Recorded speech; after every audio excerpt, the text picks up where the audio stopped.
नमस्कार दोस्तों। आज कक्षा 10 का गणित का अध्याय 6.1 प्रश्नावली पूरा समाप्त करना है। इस अध्याय से जुड़े अर्थात त्रिभुज चैप्टर अध्याय 6 से जुड़े जो कुछ प्रमुख तथ्य हैं, पहले उस पर हम लोग बात कर लेंगे। देखिए, इसमें दो बातें बहुत अच्छे तरीके से, एक सर्वांग सम और एक समरूप। ये सर्वांग सम क्या है और ये समरूप क्या होता है, इसको समझते हैं। सर्वांग सम मतलब वननु, सर्वांग यानी कि सर्व मतलब सभी अंग, या सीधा सीधा कह सकते हैं सभी। तो चलिए हम सर्व को नहीं लिख करके सभी लिखते हैं। सभी अंग सम हो, और सम मतलब क्या होता है, बराबर। अर्थात सर्वांग सम का मतलब हुआ सभी अंग सम होगा, मतलब सम का मतलब बराबर होगा। समझ में आ रहा बात? सभी अंग बराबर होगा, सब कुछ से बराबर होगा, लंबाई, मोटाई, चौड़ाई, इस सब चीज से, यहाँ तक कि ऊंचाई भी ले लीजिए, सभी चीजों से बराबर होगा। वही सर्वांग सम होता है, उसको कहते हैं सभी अंग का बराबर होना। और मैंने समरूप जो होता है, इसका मतलब होता है सिर्फ रूप सम हो, रूप खाली बराबर होगा। अर्थात कोई जुड़वा भाई हो तो वह समरूप है। मतलब ऐसा भी होता है कि कोई भाई है, दो भाई, कोई 2 साल का यानी 2 वर्ष का ले लीजिए, छोटा बड़ा है, लेकिन फिर भी शक्ल से लगता है कि दोनों भाई सेम सेम है, मिलता जुलता। उसको आप सर्वांग सम नहीं कहेंगे, समरूप कहेंगे। क्यों? क्योंकि दोनों भाई का सिर्फ रूप बराबर है, समरूप। सम मतलब बराबर, ठीक है, बराबर, और रूप का मतलब रूप, यानी सिर्फ रूप बराबर है, सब अंग बराबर नहीं है, सिर्फ रूप खाली बराबर है। रूप से लगता है कि वह एक ही है, लेकिन एक है नहीं। लेकिन सर्वांग सम में क्या होता है, सब कुछ, चाल ढाल, बोली विचार, रंग रूप, सब चीज से बराबर है, एक रंग, उसको सर्वांग सम कहते हैं। सिर्फ यही दोनों बातों को बढ़िया से समझना है 6.1 एक्सरसाइज के लिए। उम्मीद है कि समझ में आ गया होगा कि सर्वांग सम क्या होता है और समरूप क्या होता है। चलिए उदाहरण के लिए समझते हैं। मान लीजिए यह एक वर्ग है, ठीक है, और इसका जो भुजा है वो 2 सेंटीमीटर का है।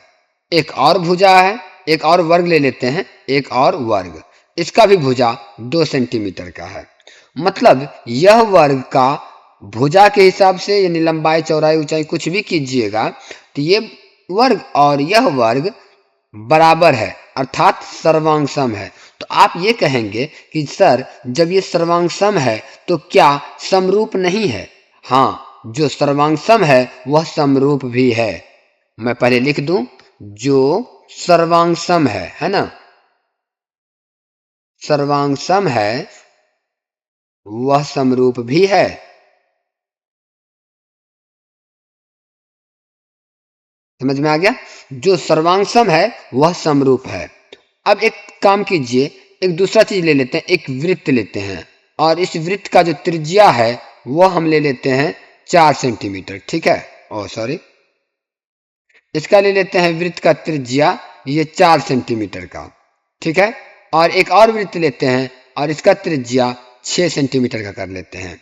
देखिए ये वृत्त देखने में गोल गोल, ये गोल है, ये भी गोल है, तो समरूप है, बराबर है, लेकिन सर्वांग सम नहीं है। मतलब इसका त्रिज्या बराबर तो नहीं है, इसलिए यह सर्वांग सम नहीं है, सिर्फ समरूप है। मतलब आप दूसरा पॉइंट में यह कह सकते हैं कि जो भाई समरूप है वह सर्वांग सम हो, यह जरूरी नहीं है।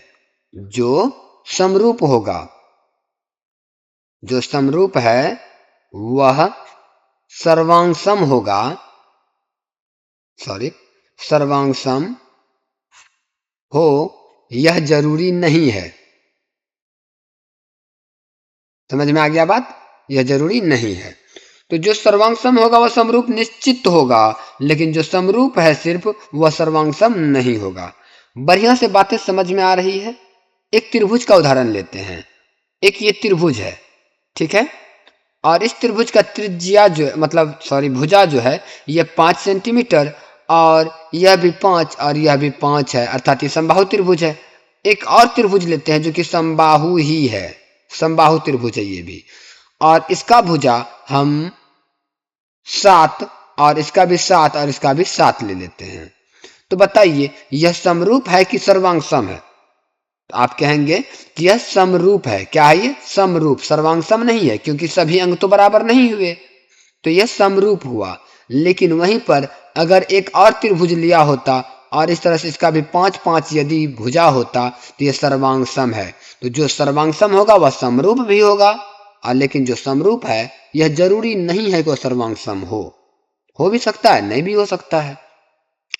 जैसे कि यहाँ पर आपका 1 नंबर का, अब लीजिए बनाना शुरू करते हैं। समझाना खत्म हुआ, समझ चुके हैं, अच्छी बात है। वीडियो अच्छा लग रहा हो देखने में तो लाइक का बटन जरूर दबा दीजिएगा, सब्सक्राइब नहीं किए होंगे तो वो भी कर दीजिएगा। चलिए अब बनाना शुरू करते हैं। यहाँ कह रहा है कि सभी वृत्त होते हैं, सभी वृत्त होते हैं। यहाँ क्या भराएगा? सर्वांग सम होते हैं कि समरूप होते हैं? लीजिए, सभी वृत्त सर्वांग सम आप कैसे कह सकते हैं? यहाँ पर देख सकते हैं, क्या यह वृत्त जो है यह वृत्त सर्वांग सम है? नहीं है। सभी वृत्त होते हैं, बात क्या बोला? सभी वृत्त होते हैं, सब वृत्त, सब वृत्त भैया समरूप होते हैं, है ना? यहाँ पे समरूप भरा आएगा कि सब वृत्त समरूप होता है, सर्वांग सम होगा, लेकिन ये जरूरी नहीं है। चलिए अब अगला सवाल लेते हैं। सवाल नंबर 2 को देखिए। सभी वर्ग जो हैं, सभी वर्ग क्या होता है? समरूप होता है या फिर सर्वांग सम होता है? सभी वर्ग। तो मैं एक काम करता हूं, वर्ग बना देता हूं। ये मान लीजिए इस वर्ग का 4 सेंटीमीटर वाला भुजा है और इस वर्ग का 6 सेंटीमीटर वाला भुजा है। तो क्या यह सर्वांग सम हुआ? नहीं हुआ ना, क्योंकि इसके सभी अंग बराबर नहीं हैं। इसके 4 हैं, इसके 6 हैं, तो ये सभी अंग बराबर नहीं है। हाँ, आप ऐसा कह सकते हैं, रूप एक जैसा है चारों। इसमें भी 4 खटाल है, 4 भुजा है, 4 कौन है, और इसमें भी है, तो ये क्या हो गया?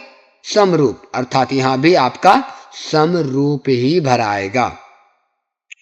सवाल नंबर 3 कह रहा है नन्नू, सभी त्रिभुज समरूप होते हैं। कौन त्रिभुज समरूप होता है? समद्विबाहु वाला कि समबाहु वाला? समरूप का बात बोला है, यानी समरूप मतलब खाली रूप बराबर होगा, बड़ा और छोटा से मतलब नहीं है। त्रिभुज ले लीजिए आप, इस तरह का त्रिभुज, तो इसका अगर 6 भुजा ले लेते हैं आप और एक इस तरह का त्रिभुज और बनाते हैं और उसका 8 भुजा रखते हैं, तो क्या यह समरूप है? हाँ, समरूप है, क्योंकि इसका तीनों भुजा बराबर है और इसका भी तीनों भुजा बराबर है। समरूप तो है लेकिन सर्वांग सम नहीं है। तो अर्थात समबाहु त्रिभुज ही है जो कि समरूप हो सकता है, समद्विबाहु वाला त्रिभुज नहीं होगा। यहाँ पे आप समबाहु भरेंगे।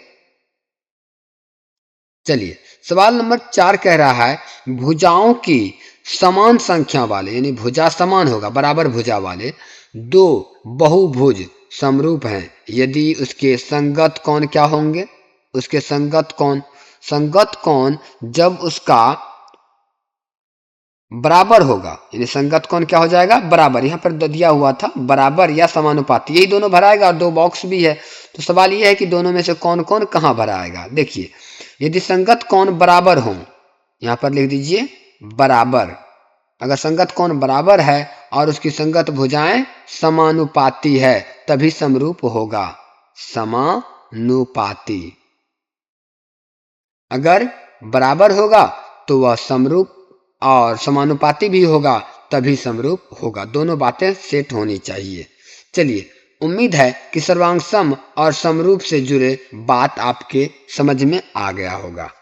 अब सवाल नंबर 2 वही बात कह रहा है कि भैया निम्नलिखित युग्मों के 2 भिन्न भिन्न उदाहरण दीजिए। 2 उदाहरण दीजिए, एक समरूप आकृति का और एक ऐसी आकृति जो समरूप नहीं है।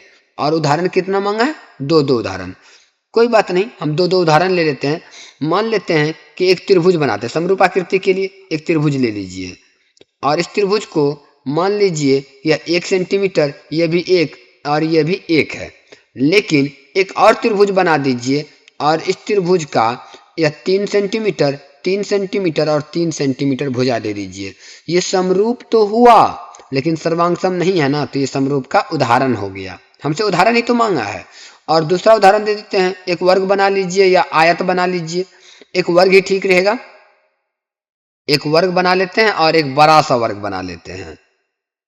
और इस वर्ग का भुजा मान लीजिए कि 2 सेंटीमीटर का है और इसका 6 सेंटीमीटर का है, कोई दिक्कत नहीं है। तो ये आपके समरूप तो हुए लेकिन सर्वांग सम नहीं हुए। तो इस हिसाब से ये जो समरूप आकृति का उदाहरण मांगा था, 2 उदाहरण, ये दोनों कंप्लीट हुआ। सवाल नंबर 2 कह रहा है ऐसी आकृति जो समरूप नहीं है। तो समरूप नहीं होना चाहिए ना, तो कोई बात नहीं, कुछ से कुछ बना दीजिए, समरूप नहीं होना चाहिए। मतलब एक आप त्रिभुज बना दीजिए, एक आयत बना दीजिए, ये समरूप नहीं है। किसी भी हिसाब से यह रूप बराबर नहीं है, समरूप नहीं है नन्नू, क्योंकि त्रिभुज में 3 भुजा है और आयत में 4 भुजा है।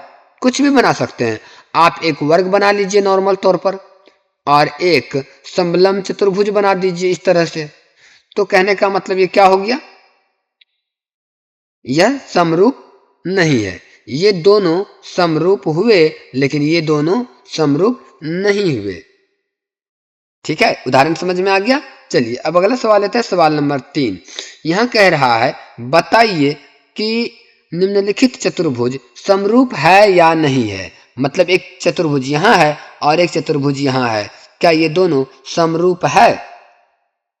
कहेंगे देखिए इसमें से जो है PQRS और ABCD ये समरूप, मतलब ये जो चतुर्भुज है और यह एक वर्ग है, ये दोनों समरूप नहीं है। क्यों नहीं है?